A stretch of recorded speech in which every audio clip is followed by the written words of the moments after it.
C'est haut un peu. Le Cabo Girao est l'une des falaises les plus hautes du monde.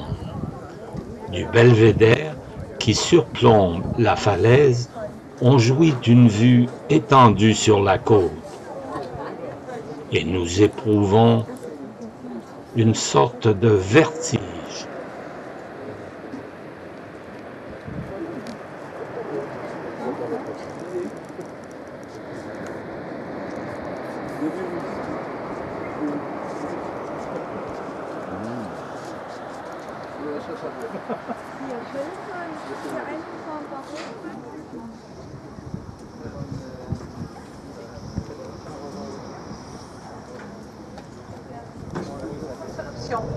Et je peux même vous dire, par des terrains que vous avez aperçus, il y en a d'autres le long de la côte. Par contre, je peux vous signaler qu'à droite de la falaise, il y a des terrains en bas qui sont privés depuis des générations. Ils ont appartenu à la compagnie de Jésus et depuis des générations, ils sont le culte de la fleur. Je crois que je peux utiliser cette expression, sans le culte de la fleur. Et même si on n'a pas l'espace pour le jardin, quand il y a beaucoup de monde intéressé, automatiquement, ça fait monter les prix. C'est clair. C'est l'inévitable loi de marché. Certainement qu'au pays asiatique, la cargaison symbolique était une autre. Ici, elle a gagné cette formule pour protéger des mauvaises influences, des voisins moins sympathiques. Vous voyez là, les têtes, on voit bien. Alors, réparer la maison rose qu'on aperçoit, qui a les panneaux solaires, toiture bien, vous voyez, la grande inclinaison de la toiture. Et après quoi d'autre? Attention, aujourd'hui, vous pouvez venir à Madère. Vous êtes bienvenus. Même étant un étranger, si vous me permettez l'expression, vous voulez vous donner.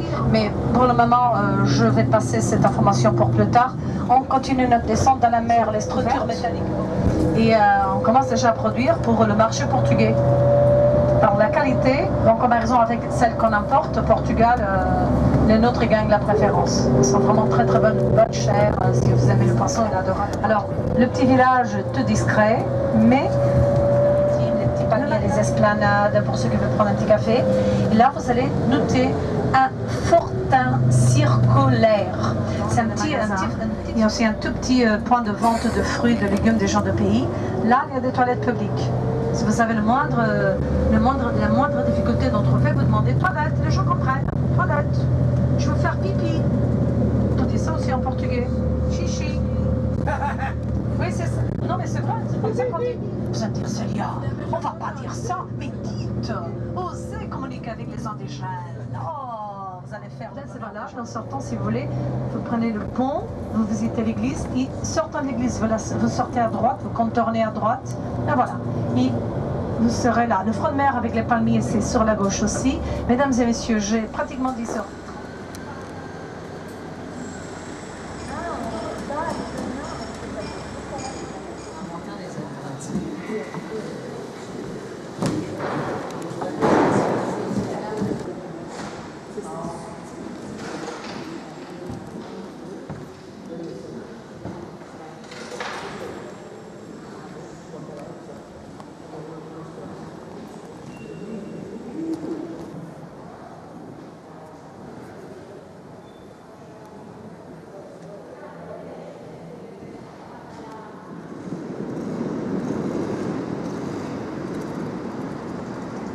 Nous quittons Ribeiro Brava et la côte occidentale de Madère en direction de la côte atlantique et le pittoresque village de São Vicente.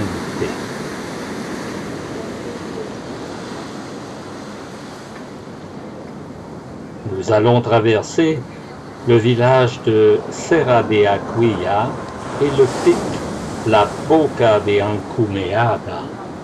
Alors, mesdames et messieurs, c'était le petit village. Vous avez le temps pour une petite balade, un petit moment de détente. Oui. J'ai aperçu que tout le monde a chez moi. C'était une journée. Vous savez, le ciel était blanchâtre, avec une forte. Dans cette vallée, c'était l'enfer sur la terre. Nous sommes sur la route qu'il a fallu édifier parce que la route était là à gauche. Vous voyez là, l'ancienne, plein de monde, moi en ville.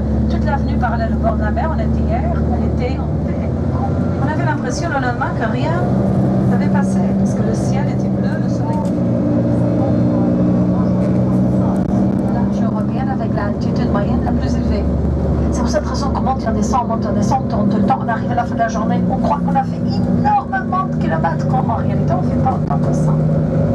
C'est sur un petit territoire, en précision Madère fait 57 km de longueur par 22 de largeur, pas plus. À vol d'oiseau, finalement, à vol d'oiseau.